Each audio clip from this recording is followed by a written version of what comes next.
Okay, welcome to the annual meeting of the board of the National Endowment for the Development of Acronyms and Emoticons.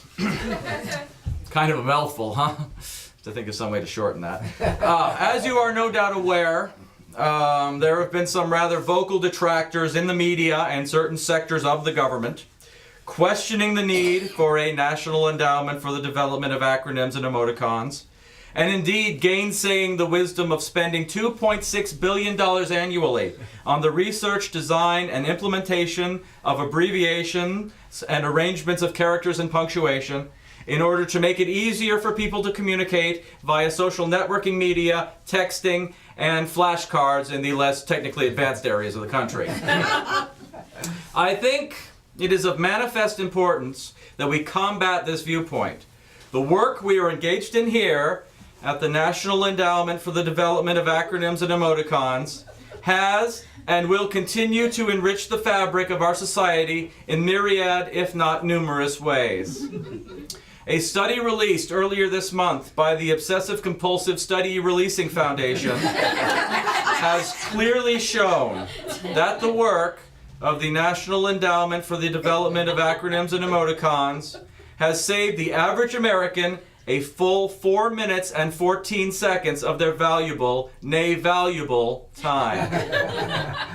Think of all the strained facial muscles, cramps, and side stitches that have been avoided by typing LOL instead of actually laughing out loud. And how many injuries have been avoided by having people ROFL instead of engaging in the physical act of rolling on the floor laughing. Think of all the puncture wounds and adhesions caused by stray carpet tacks and jagged cat toys. Not to mention increasing America's standing in the world. How, for the 4th year running, we lead the planet in the use of parentheses and semicolons in context outside of full sentences. And how, according to the Federal Bureau of Cheeriness, we have a greater and more varied selection of smileys than any country in the Western world, with the exception of the Netherlands. Yes, I know there are naysayers. Some claim that we as a nation have insufficient thumb strength compared to countries who text using only spelled out words and proper sentences. But you know, I think we can stack our thumbs up against any thumbs worldwide. If, of course, it were possible to actually make stacks out of thumbs without causing grievous injury. Now, I believe a lot of those that would question the good work of the National Endowment for the Development of Acronyms and Emoticons, they don't quite understand how much hard work goes into what we do. The number of man hours we put in at our 16 research and development laboratories nationwide to ensure that people of all ages, except for those over 35,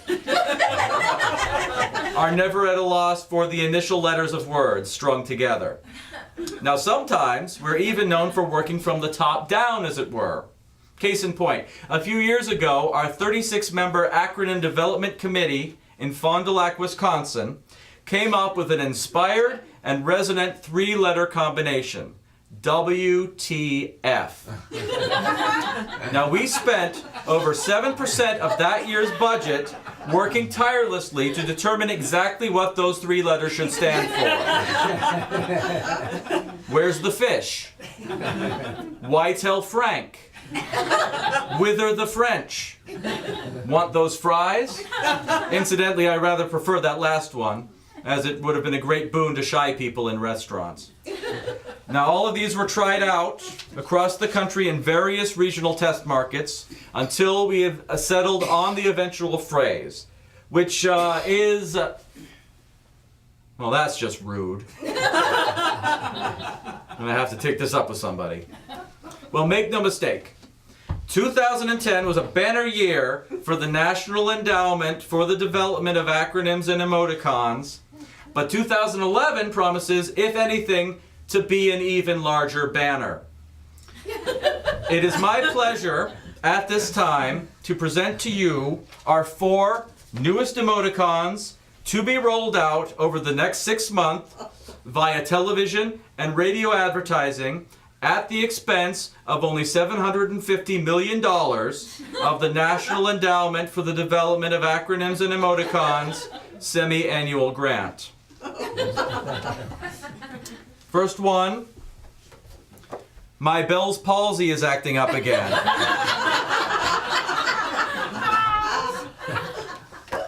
I am in a Japanese prison and half my mouth has been sewn shut. The bugs are crawling on me and my spine is twisted, rendering me unable to escape. And finally, your mother's dead.